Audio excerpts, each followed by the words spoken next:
کرتا ہے، کبھی نماز کو دل کرتا ہے، کبھی پانی کو دل کرتا ہے، تو کبھی تلاوت کو دل کرتا ہے۔ حضرت علی کا فرمان ہے جب میرا دل کرتا ہے کہ میں اللہ سے بات کروں تو میں نماز پڑھتا ہوں، تو میں اپنے اللہ سے باتیں شروع کر دیتا ہوں، اور جب کبھی میرا دل کرتا ہے کہ اللہ مجھ سے بات کرے، اللہ مجھ سے بات کرے تو میں قرآن پڑھتا ہوں، تو میرا اللہ مجھ سے ہم کلام ہو جاتا ہے۔ اول تو کوئی قرآن پڑھتا نہیں، وہ پڑھنے والے ہوں تو ایک فون پر قرآن بند، ہاں جی کیا کرے ہو، اور بے وقوف اللہ تجھ سے بات کر رہا تھا، تو یہ کیا کر رہا ہے؟ اللہ تجھ سے بات کر رہا تھا۔ کلام اللہ، یہ اللہ کا کلام ہے۔ تورات اللہ کا کلام نہیں ہے، کتاب اللہ ہے۔ زبور اللہ کا کلام نہیں، کتاب اللہ ہے۔ انجیل اللہ کا کلام نہیں، کتاب اللہ ہے۔ اور قرآن کلام اللہ بھی ہے، کتاب اللہ بھی ہے۔ یہ اللہ کا کلام ہے جو براہ راست اللہ کی ذات سے نکلا۔ تورات لکھوائی گئی، زبور لکھوائی گئی، انجیل لکھوائی گئی، اس لیے 50 سال کے بعد ہر کتاب تبدیل ہو کے رہ گئی، اور 2 کتابوں کے نام مٹ گئے۔ تیسری کتاب وہ کتاب ہی نہیں جو عیسیٰ علیہ السلام پر اتاری گئی تھی، یہ تو لوقا اور متی، یوحنا اور مرقس، یہ 4 بڑے لوگ ہیں جو حضرت عیسیٰ علیہ السلام کے تقریباً ان 70 سے 110 سال کا فاصلہ ہے۔ پہلا لوقا ہے جو 70 برس کے بعد ہے، اور پھر مرقس تک 110 سال ہیں۔ 70 سے 110 سال کے درمیان ان 4 آدمیوں کی یادداشت میں جو تھا انہوں نے وہ لکھا، اس کا نام بائبل ہے۔ یہ وہ نہیں جو عیسیٰ علیہ السلام پر اتری تھی، یہ کتابیں تھیں، یہ کلام نہ تھا، اور قرآن کلام اللہ ہے، اور قرآن کتاب اللہ ہے۔ وَتَمَّتْ كَلِمَةُ رَبِّكَ صِدْقًا وَعَدْلًا لَا مُبَدِّلَ لِكَلِمَاتِهِ إِنَّهُ لَقَوْلٌ فَصْلٌ وَمَا هُوَ بِالْهَزْلِ أُحْكِمَتْ آيَاتُهُ ثُمَّ فُصِّلَتْ مِن لَّدُنْ حَكِيمٍ خَبِيرٍ قُرْآنًا عَرَبِيًّا لِقَوْمٍ يَعْلَمُونَ بَشِيرًا وَنَذِيرًا فَأَعْرَضَ أَكْثَرُهُمْ فَهُمْ لَا يَسْمَعُونَ لَوْ أَنزَلْنَا هَذَا الْقُرْآنَ عَلَى جَبَلٍ لَرَأَيْتَهُ خَاشِعًا مُتَصَدِّعًا مِنْ خَشْيَةِ اللَّهِ وَتِلْكَ الْأَمْثَالُ نَضْرِبُهَا لِلنَّاسِ لَعَلَّهُمْ يَتَفَكَّرُونَ۔ یہ کلام اللہ ہے، یہ رمضان میں اتارا گیا ہے۔ ایک عجب بات ہے، روح طاقتور ہوتی ہے جب جسم پہ بھوک ہوتی، روح میں قوت پیدا ہوتی ہے جب جسم بھوکا ہوتا ہے۔ امام غزالی نے فرمایا جس دن میرے اوپر فاقہ آیا اس دن میرے اوپر علم کا نیا دروازہ کھلا ہے۔ تو اللہ نے رمضان کی بھوک میں علم چھپایا ہے، ساری کتابیں رمضان میں اتاری۔ یکم رمضان کو ابراہیم علیہ السلام پر چھوٹے پمفلٹ صحیفے آئے، 2 رمضان کو موسیٰ علیہ السلام پر تورات آئی 2000 سال کے بعد، اور 6 رمضان کو 300 سال کے بعد حضرت داؤد علیہ السلام پہ زبور آئی، اور 1200 سال کے بعد 12 رمضان المبارک کو حضرت عیسیٰ علیہ السلام پر انجیل آئی، اور پھر کوئی 650 سال کے بعد 21 رمضان المبارک کو اللہ تبارک و تعالی نے اپنے محبوب پر قرآن کو اتارا۔ انا انزلناہ فی لیلۃ القدر وما ادراک ما لیلۃ القدر لیلۃ القدر خیر من 1000 شہر۔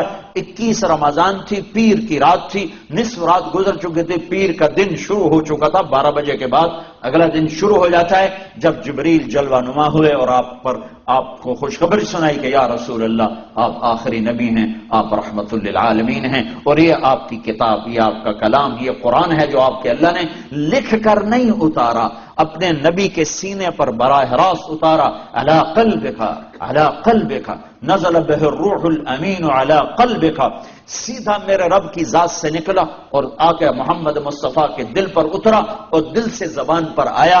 اس کلام کو مٹایا نہیں جا سکتا، بدلا نہیں جا سکتا، تبدیلی نہیں لائی جا سکتی، یہ نہ مٹ سکتا ہے، نہ بدل سکتا ہے، نہ زیر زبر میں فرق آ سکتا ہے۔ اسے اللہ اٹھائے گا قیامت کے قریب، صبح اٹھیں گے تو سارا قرآن خالی پڑا ہوگا، ایک حرف نہیں لکھا ہوگا، سارے ورق خالی، بدل نہیں سکتا ہے۔ تو قرآن ایک دسترخوان ہے جس میں روح کے لیے کھانے چنے ہوئے ہیں، کہیں توحید کا کھانا ہے، کہیں رسالت کی غذا ہے۔ محمد الرسول اللہ والذین معہ اشداء علی الکفار، کہیں محمد مصطفیٰ کی ختم نبوت کا بیان ہے۔ ما کان محمد ابا احد من رجالکم ولکن رسول اللہ وخاتم النبیین وکان اللہ بکل شیء علیما، کہیں آپ کی رحمت للعالمین کا بیان ہے۔ وما ارسلناک الا رحمۃ للعالمین، کہیں آپ کو لاڈ سے پکارا جا رہا ہے یا ایھا المزمل قم اللیل الا قلیلا، کہیں محبت کے ساتھ پکارا جا رہا ہے یا ایھا المدثر قم فانذر، کہیں آپ کو مختلف خوبصورت لقب دیے جا رہے ہیں۔ انا ارسلناک شاہدا ومبشرا ونذیرا وداعیا الی اللہ باذنہ وسراجا منیرا. کہیں آپ کی سارے عالم کی نبوت کو بتایا جا رہا ہے تبارک الذی نزل الفرقان علی عبدہ لیکون للعالمین نذیرا. کہیں آپ کی طرف سے صفائیاں پیش کی جا رہی ہیں اور آپ وکیل صفائی میرا اللہ بنتا ہے. وکیل دلائل پیش کرتا ہے اور گواہ قسم اٹھاتا ہے.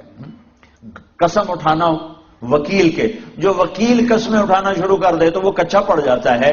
وکیل کا کام ہے دلائل دینا اور گواہ سے قسم اٹھائی جاتی ہے. ہمارے دیش میں عدالت میں گواہ سے قسم اٹھائی جاتی ہے.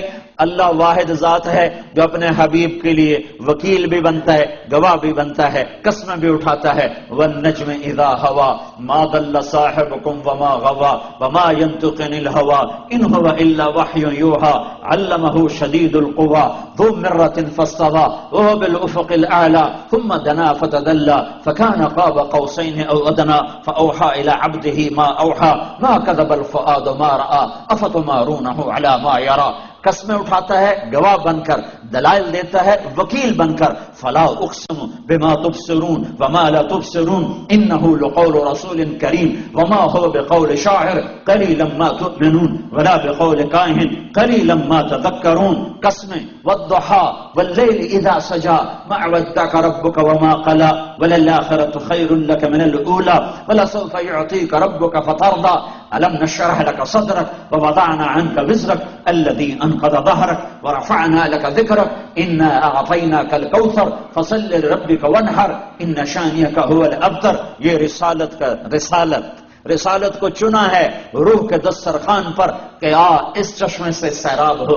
محمدی نظر آ اے امت محمدی نظر آ، اے امت محمد کے نوجوان محمدی نظر آ، اے امت محمد کی بیٹی محمدی نظر آ. تیرا روپ، تیرا سراپا، تیری چال، تیری گفتار، تیرا اٹھنا، تیرا بیٹھنا، تیرا رکنا، تیرا چلنا، تیرا بولنا، تیرا خاموش ہونا، ہر شے سراپا نبوت میں ڈھلا ہوا ہو.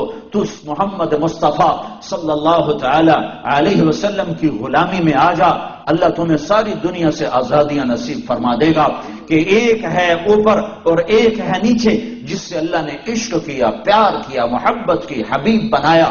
محمد کہا، احمد کہا، ماہی اور حاشر اور عاقب اور فاتح اور خاتم اور ابو القاسم اور طٰہٰ اور یاسین اور مزمل اور مدثر اور مبشر اور نذیر اور داعی اللہ اور سراج منیر اور کیا کیا خوبصورت ناموں سے نوازا اور اعلان کیا. فلا وربک لا یؤمنون حتی یحکموک فیما شجر بینہم. اے میرے نبی یہ بتا دے اوسلو والوں کو کہ مجھے تیرے رب کی قسم ہے.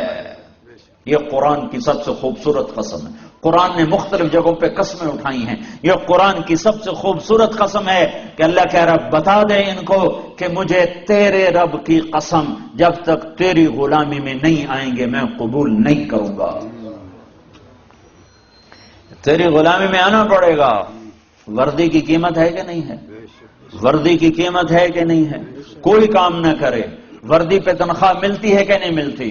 تو کیا میرا نبی ہمیں چیتے کی وردی ہے، شیر کی وردی ہے، اور گدھا بھی وردی میں پھرتا ہے، بلی اور بلوں کی بھی وردی ہے، چوہے کی بھی وردی ہے، پتنگے پروانے کی وردی ہے، مرغے اور مرغی کی وردی. وردی سے نہیں پتا چلتا یہ مرغا ہے یہ مرغی ہے، یہ مور مادہ ہے یہ نر ہے.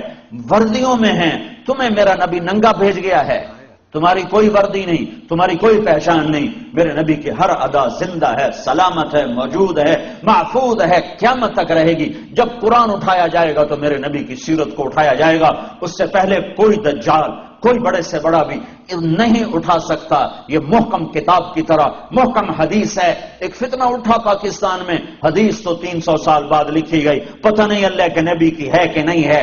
ان بیچاروں کو پتہ نہیں ہے کہ یہ کس کا کلام ہے، یہ کس کا کلام ہے اور کون حفاظت کر رہا ہے. میری ماں مر گئی، میرا ابا مر گیا، میں نے ان کی چیزیں اٹھا کے سنبھال کے رکھ لی. میں چھوٹا سا ذمہ دار ہوں، میں اپنی طاقت کے مطابق اپنے ماں باپ کی چیزوں کو ضائع نہیں ہونے دیا.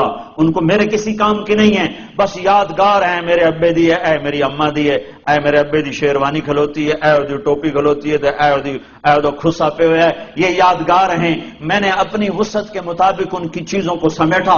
میرا اللہ کتنا طاقتور ہے جس کی ان القوت للہ جميعا، قل ان الامر كله لله لله الامر من قبل ومن بعد ان الامر كله لله.